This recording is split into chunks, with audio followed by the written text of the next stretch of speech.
India క్రికెట్ని భ్రష్టు పట్టిస్తోందని పాకిస్తాన్ మాజీ cricketer అలాగే ఫాస్ట్ బౌలర్ అయినటువంటి షోయబ్ అఖ్తర్ అంటున్నాడు. దానికి కారణం అహ్మదాబాద్లోని మోదీ స్టేడియంలో ఈ మ్యాచ్ జరగడం, అలాగే న్యూజిలాండ్ గెలవకపోవడం. అతను అనేది ఏంటంటే న్యూజిలాండ్ గెలుచుంటే బాగుండేది, భారతదేశం యొక్క ఆధిపత్యం ఈ మ్యాచ్లో క్లియర్గా కనపడుతోంది, బీసీసీఐ లీడ్ చేయడం వల్లే న్యూజిలాండ్ ఓడిపోయింది అంటున్నాడు. ఒక ధనికుడైన వ్యక్తి పేద పిల్లల్ని పిలిచి క్రికెట్ ఆడితే ఎలా ఉంటుందో అలా జరిగింది అక్కడ పరిస్థితి అంటున్నాడు.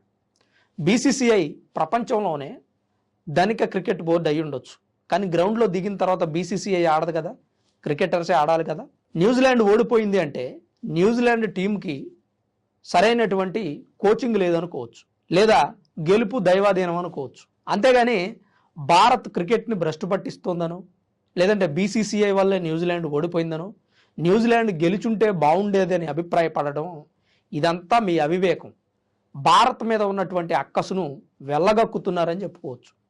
షోయబ్ అఖ్తర్ లాంటి ఒక అనుభవం ఉన్నటువంటి క్రికెటరు ఇండియాలో జరిగినటువంటి T20 మ్యాచ్ గురించి ఇంత సిల్లీగా కామెంట్స్ చేస్తాడని నేను అనుకోలేదు.